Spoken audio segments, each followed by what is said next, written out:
Yo, what's going on YouTube? It's Cyplo here with another video today on the XDefiant patch notes that actually released today. If you didn't know, the open beta actually comes out on June 21st for everyone to play.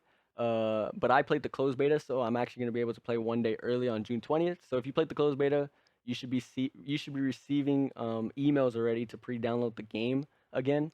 They actually announced that there's going to be pre-downloads that you can get from your email. So you guys should check that out if you did play the closed beta. But anyways, they actually released these patch notes. I'll leave a link in the description below if you want to check it out for yourself.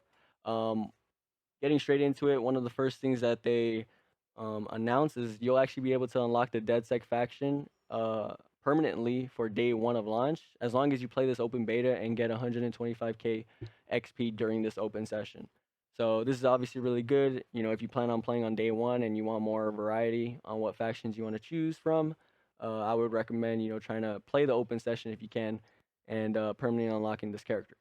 And then there's other stuff on here talking about input latency on the PS5 controllers and how they're adding 120 hertz mode on the PS5. I'm not gonna get too much in detail with that because I want to go over the patch notes mainly. So if you want to check that out for yourself, you can. But yeah, they definitely do talk about a lot of stuff. But yeah, getting straight into the patch notes. They're going to be updating the netcode. This is one of the biggest things from the closed beta that they're changing. So in the closed beta, they were using the old netcode that they had, or it was like an old patch. That's what they say, and they're actually updating it. So to put it in simple terms, basically, some of the gunfights in the game in the closed beta were unfair. Some people would be sliding on your screen, and you wouldn't even see them until a second later on your screen. And then you would sometimes die behind walls and stuff like that. This netcode that they're bringing into the open beta should completely improve it, and they're also fixing the latency issues as well. That's what they say. So it should feel good. So the gunfights should feel more fair. When it comes to shooting enemies, it should feel good and more fair and stuff like that. And you shouldn't be dying around walls anymore, from what they say, with this new netcode. So this is one of the biggest changes that they're adding in the patch notes. They're also nerfing some of the factions in the game. So if you guys don't know, if you guys are new to the game, there's different factions, and each faction has one ultra, one passive, which is called their trait, and two abilities. And from the abilities, you can actually only choose one ability in game, but you can always switch off, if you want to, in the game. There's no, limit to that or anything like that. But yeah, you can only use one ability, and then you have your ultra and your passive. So for starters, one of the characters here called the Libertad faction, basically the healing character. She's actually getting her passive back, as you guys can see right here. They're actually her passive. When the Libertad takes damage, their health begins to regenerate without delay. So obviously this passive is really good. They actually took this passive out in the closed beta towards the end because of how overpowered it was. And the reason why it was overpowered is because her effects stacked with her passive. So as you can see right here, they're actually nerfing that. So they're taking out where her effects can't stack anymore with her passive ability. Like her passive can't stack with her abilities or ultra anymore. So obviously this is probably going to make the character a little bit weaker. I think she's still going to be really good because she obviously has healing without delay. But at the same time, she's not going to be as crazy as the other characters, or like the best option, because they actually buffed all the characters' health regen from 5 seconds to 4 seconds. So I guess it kind of you know evens out a little bit. But either way, she's still going to be able to regenerate instantly whenever she takes damage. And her health effect stacks with her natural regen effect. So natural regen is basically her health regen. So after 4 seconds, like I said in this open beta, every character automatically heals. Just like in Call of Duty, for example. But it's after 4 seconds. And that healing is obviously extra healing that she's gonna stack on top of the healing that she's already getting from her passive. So that's why she'll still be really good. The only difference now is, like I said, whenever she uses her abilities, like for example, if she uses the Remedio ability that she places on the ground, her automatic healing won't take place anymore. So the only healing that she'll receive is her natural healing after 4 seconds, and the healing that she gets from the ability.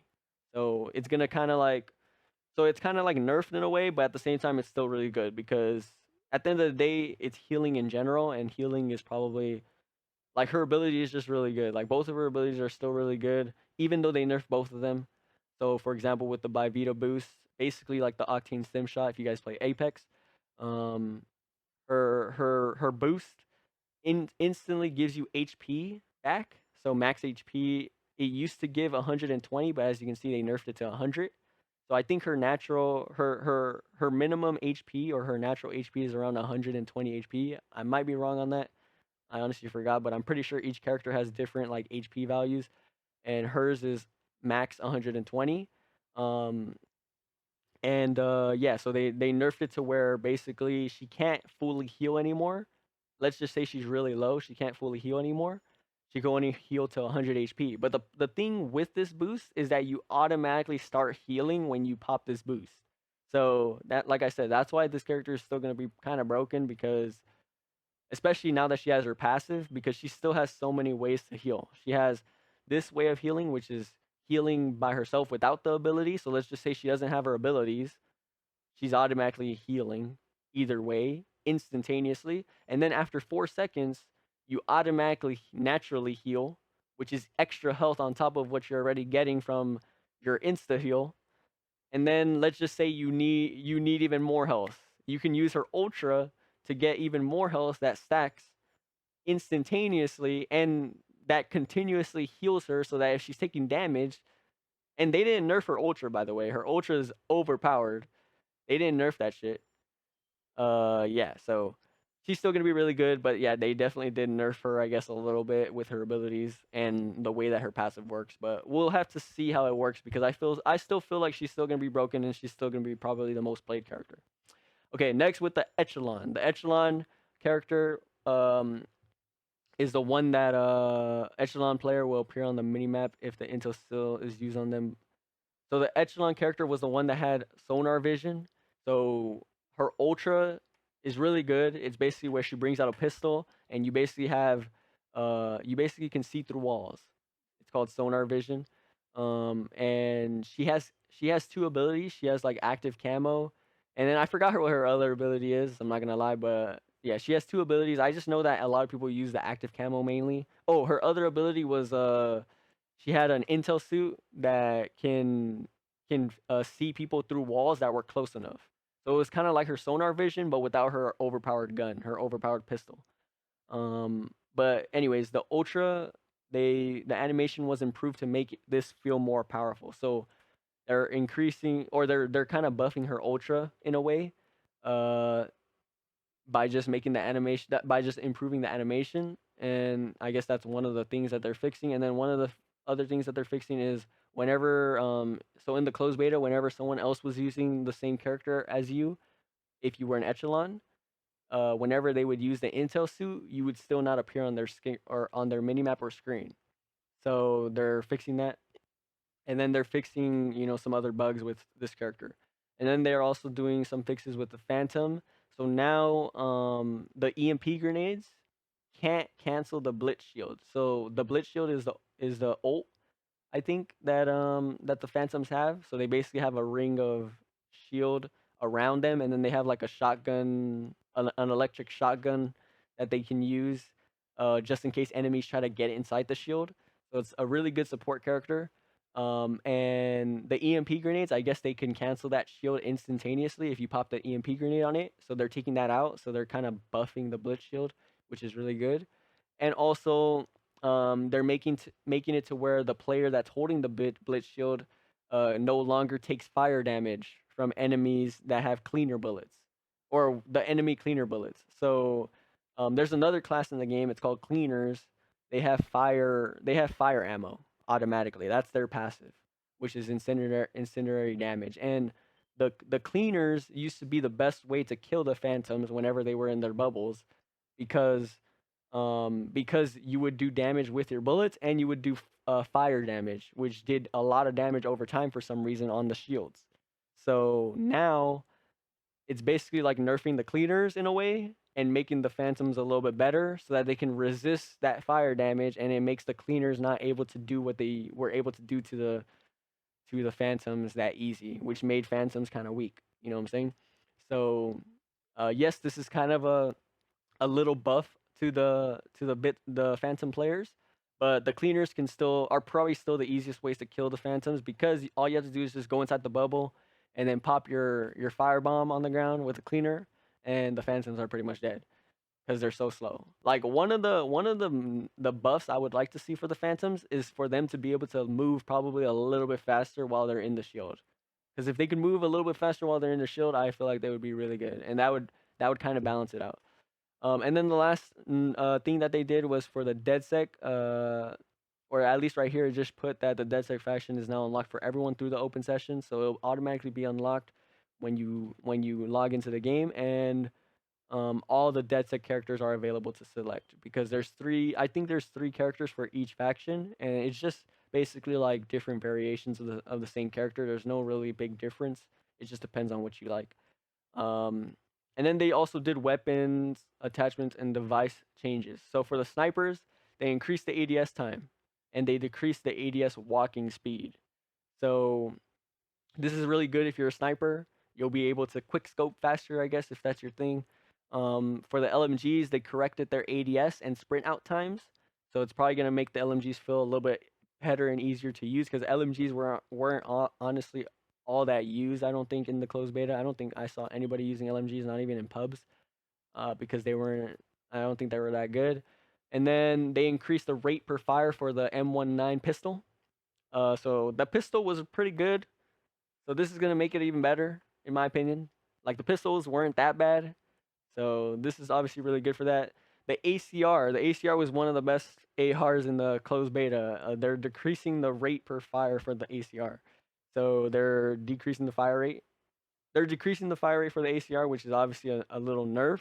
But they're increasing the ADS time and sprint out time. So this is still kind of like a little bit of nerf and a little buff, I guess. So like, you'll be able to aim in faster, but when it comes to aiming out, you'll be aiming out a little bit slower because they're increasing that time. You get me?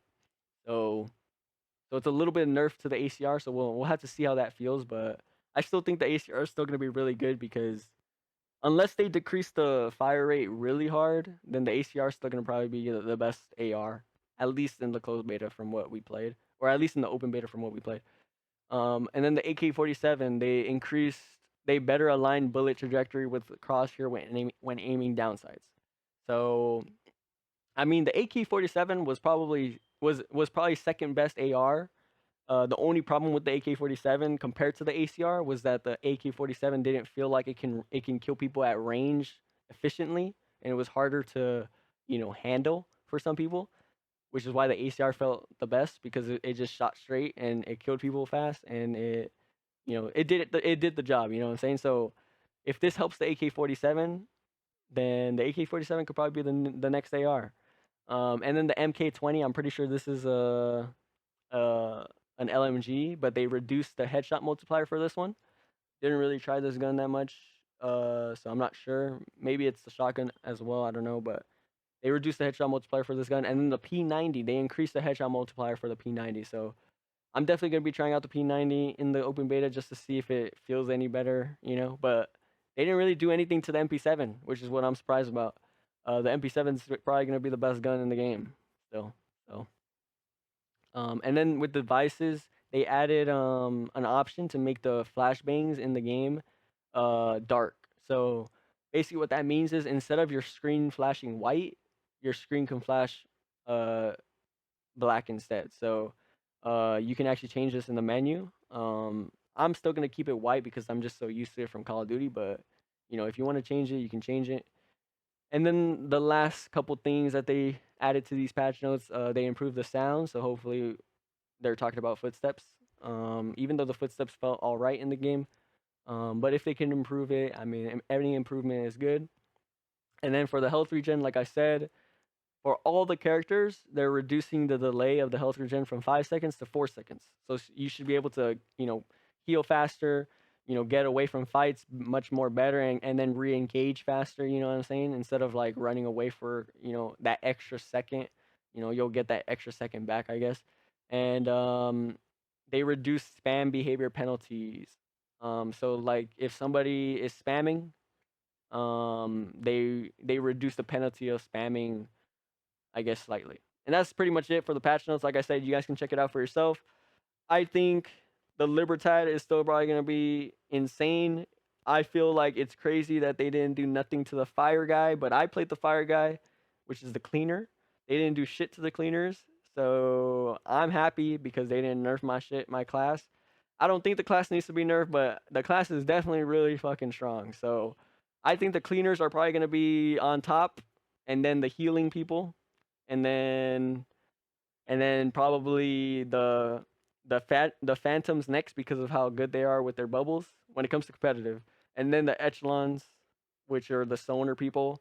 I mean, they're good in general, they're solid, but I don't think they're as great as the other classes. And then the deadsec would probably be last because they don't have any buffs for the deadsec, and the deadsec in the closed beta was kind of terrible. So I mean, it didn't. They had a spider bot, which was cool, but it was kind of whack at the same time. Like, I mean, yeah. So that's those are my thoughts on the patch notes. The patch notes are pretty cool, and yeah, like I said, I'll leave a link in the description below if you guys want to check it out for yourself. Peace.